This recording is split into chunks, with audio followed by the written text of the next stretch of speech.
I've been a truck driver for over 15 years, and in that time, I've seen my fair share of strange and unsettling things on the road. But nothing compares to what happened one foggy night on a deserted stretch of highway in the middle of nowhere. It was around 2 a.m., and I was hauling a load through a particularly remote area. The fog was thick, reducing visibility to just a few feet ahead of my headlights. The road was eerily quiet, and the only sound was the hum of my engine and the occasional rustle of trees swaying in the wind. As the miles stretched on, my mind began to wander, battling the encroaching fatigue. As I rounded a bend, I saw a figure standing on the side of the road, barely visible through the fog. It was a young woman, her clothes torn and dirty, with an expression of sheer terror on her face. I pulled over, thinking she must be in trouble. The atmosphere was heavy, the kind that makes the hairs on the back of your neck stand up. "Are you okay?" I asked as I rolled down the window, trying to keep my voice steady. She looked at me with wide, fearful eyes and said, "Please, help me. I need to get out of here." Her voice was shaky, almost a whisper, and I could see she was trembling. I didn't hesitate. I opened the passenger door and she climbed in, shivering and glancing nervously behind her. I noticed her hands were dirty, with scratches and bruises that looked fresh. My mind raced with questions, but I didn't want to overwhelm her. Instead, I tried to put her at ease as I started driving. "What happened to you?" I finally asked after a few minutes of silence, unable to contain my curiosity any longer. She took a deep breath, her eyes darting around the cab as if expecting something to jump out at her. "I was with my friends, and our car broke down. We saw a house nearby and went to ask for help. But the man who lived there, he wasn't human. He attacked us, and I was the only one who managed to escape." Her story sent chills down my spine, but I tried to stay calm for her sake. We drove in silence for a while, the fog pressing in on us, making the world outside the truck seem distant and unreal. Suddenly she screamed, He's coming for me." I glanced in the rearview mirror and saw nothing but the fog. "There's no one there," I said, trying to reassure her. "No, you don't understand," she cried. "He's not a man. He's a monster." Suddenly, the truck lurched, as if something massive had hit it from behind. I struggled to keep control, my heart pounding in my chest. The woman was crying and shaking, and I felt an overwhelming sense of dread. It was as if an invisible force was pushing against us, trying to drive us off the road. Then, as quickly as it started, the attack stopped. I pulled over, my hands shaking, and checked the back of the truck. There was no damage, nothing out of place. But the woman was gone. I searched everywhere, calling out to her, but there was no trace of her. Confused and terrified, I got back in the truck and drove to the nearest town. I could barely keep my hands steady on the wheel, my mind racing with what I had just experienced. When I finally reached the town, I went straight to the police station and reported the incident. The police were skeptical, but agreed to check out the area where I had picked her up. They found no evidence of anyone matching her description. They told me that years ago, a group of teenagers had disappeared in that area, and their bodies were never found. Some believe their spirits haunted the highway, warning travelers of the danger that lurked there. I never saw the phantom hitchhiker again, but I'll never forget the look of terror on her face and the chilling realization that some horrors on the road are beyond explanation. The memory of that night haunts me to this day, a reminder that there are things out there we cannot understand, lurking in the fog and shadows. It was a typical long-haul trip from Texas to California, and exhaustion had settled in. The sun had set hours ago, and the monotony of the highway was starting to wear on me. Every mile seemed to stretch endlessly into the night, and my eyes struggled to stay open. I decided to pull over at a rest stop to grab a quick nap before continuing my journey. The thought of a few minutes of sleep was the only thing keeping me going. The rest stop was nearly empty, just a few cars and another truck parked a distance away. The dim lights flickered occasionally, casting eerie shadows on the ground. The building itself looked old and run down, with peeling paint and overgrown weeds surrounding it. I found a quiet spot and parked my rig. I reclined my seat and closed my eyes, hoping to get some much-needed sleep. But as soon as I started to drift off, I heard a tapping on my window. I opened my eyes to see a man standing outside, his face pale and gaunt. He looked like he hadn't slept in days. His clothes were dirty and torn, and there was a desperate look in his eyes. I rolled down the window just a crack. "Can I help you?" I asked, trying to hide my irritation and the slight edge of fear that crept into my voice. "Please, you have to help me," he said in a shaky voice.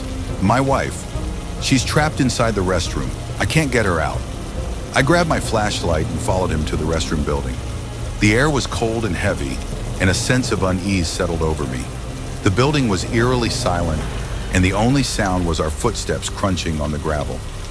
The door was slightly ajar, and I could hear faint sobbing coming from inside. I pushed the door open and stepped in, shining my flashlight around. The restroom was empty, but the sobbing continued, echoing off the walls. "Hello, is anyone there?" I called out, my voice trembling slightly. I turned to the man, but he was gone. The door slammed shut behind me, and the sobbing turned into a chilling laugh. The air grew cold, and I felt an overwhelming sense of dread. I tried to open the door, but it was locked. Suddenly, the lights flickered and went out. I was plunged into darkness, the only sound the eerie laughter echoing in the darkness. I fumbled for my flashlight, but it wouldn't turn on. Panic set in as I pounded on the door, shouting for help. Then the laughter stopped, and I heard a whisper in my ear. "You shouldn't have come here." The door swung open, and I stumbled out, gasping for breath. I ran back to my truck and sped out of the rest stop, not daring to look back. I drove straight to the next town, my hands gripping the steering wheel so tightly my knuckles turned white. My mind raced with thoughts of what had just happened, trying to make sense of the inexplicable. When I finally reached the town, I went straight to the police station and reported the incident. The officer on duty listened to my story with a skeptical expression, but agreed to check out the area where I had picked her up. They found no evidence of anyone matching her description. They told me that years ago, a group of teenagers had disappeared in that area, and their bodies were never found. Some believed their spirits haunted the highway, warning travelers of the danger that lurked there. The local sheriff, an older man with a stern face and weary eyes, listened to my story with a grim expression. He told me that the rest stop had a dark history. Years ago, a couple had been found dead there under mysterious circumstances. Their bodies were discovered in the restroom, their faces twisted in terror. Since then, there had been numerous reports of strange occurrences and sightings of ghostly figures. I never stopped at that rest stop again, and to this day, the memory of that haunted place and the chilling laugh that echoed in the darkness still haunts me. Every time I drive past that stretch of highway, I can't help but feel a shiver run down my spine, a reminder that some places are best left undisturbed. I've always been a truck driver, taking long hauls across the country, transporting goods from one end to the other. One night, while driving through a remote wooded area in the Pacific Northwest, I encountered something that still haunts me to this day. I had been driving for hours without a break and was starting to feel the weight of fatigue bearing down on me. The night was dark, with only the narrow beam of my headlights piercing the blackness ahead. The road was winding and treacherous, with dense trees lining either side, their branches reaching out like skeletal hands. I was looking for a place to pull over and rest when I saw a small, isolated truck stop up ahead. It seemed almost abandoned, with only a couple of dimly lit gas pumps and a shabby diner. I pulled in and parked my rig, grateful for the opportunity to stretch my legs and get some coffee. Inside the diner, the atmosphere was eerie. The place was empty except for an old man behind the counter who greeted me with a nod. The fluorescent lights flickered occasionally, adding to the unsettling feeling. I ordered a cup of coffee and sat at a booth near the window. As I sipped my coffee, I noticed an old yellowed newspaper on the table. The headline read, "Tragic accident claims lives of local family." The article detailed a horrific accident that had occurred on the very road I had just traveled. A family of 4 had been killed when their car veered off the road and into the dense forest. According to the article, their bodies were never recovered, and local legend said their spirits haunted the area, seeking revenge on unsuspecting travelers. Feeling a shiver run down my spine, I decided it was time to get some rest. I paid for my coffee and headed back to my truck. The night air was cold, and the trees seemed to close in around me as I walked. I climbed into the cab and locked the doors, trying to shake off the eerie feeling from the diner. I reclined my seat and closed my eyes, hoping to get some sleep before continuing my journey. Just as I was about to drift off, I heard a faint tapping on the passenger side window. My heart raced as I turned to look, but there was no one there. I shook my head, convincing myself it was just my imagination playing tricks on me. A few minutes later, the tapping started again, this time more insistent. I turned on the cab light and peered out the window, but again saw nothing. I started to feel uneasy, a sense of dread settling over me. I tried to ignore it and closed my eyes once more, but the tapping continued, growing louder and more frantic. Frustrated and a little scared, I decided to investigate. I grabbed my flashlight and stepped out of the truck. The night was eerily silent, with only the rustling of leaves in the breeze. I walked around the truck, shining my flashlight into the darkness, but saw nothing unusual. As I was about to head back to the cab, I heard a whisper.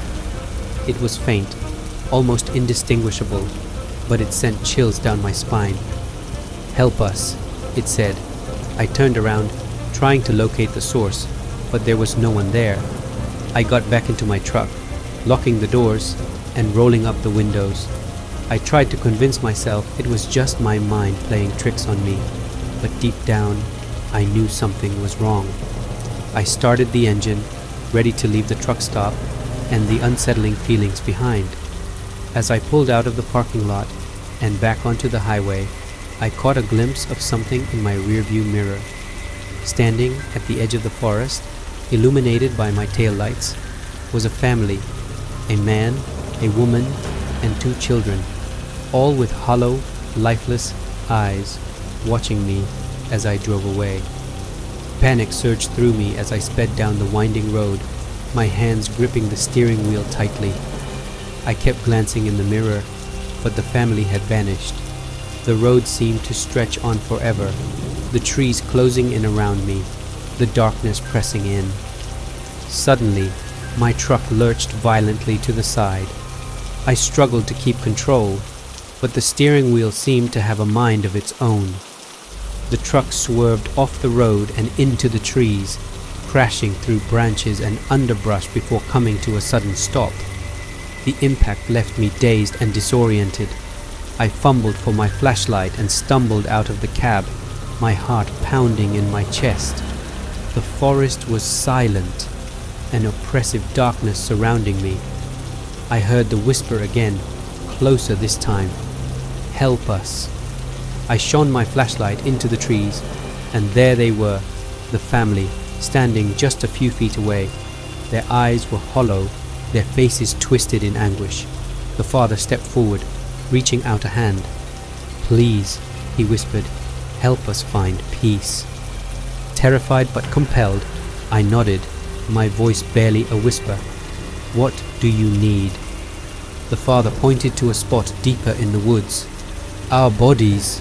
We can't rest until they're found." Gathering my courage, I followed the family into the dense forest. The air grew colder, and the darkness seemed to thicken with every step. Finally, we reached a small clearing, and I saw it, a rusted, decaying car, half buried in the underbrush.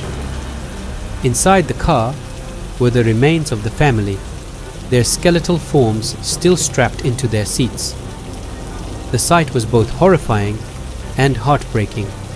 I knew I had to do something, so I took out my phone and called the local authorities, explaining what I had found. It wasn't long before the police arrived, their flashlights cutting through the darkness. They took over, carefully extracting the remains from the car. As they worked, I saw the family standing at the edge of the clearing, watching. Slowly, their expressions softened, and they began to fade, their spirits finally at peace. I returned to my truck, exhausted and shaken, but relieved that the nightmare was over. The next day, the news reported that the bodies of the long-missing family had been found thanks to an anonymous tip. I didn't tell anyone about my encounter, but I knew what had happened. To this day, I can't drive through that area without feeling a chill run down my spine. The memory of that night and the haunted family who sought my help will stay with me forever.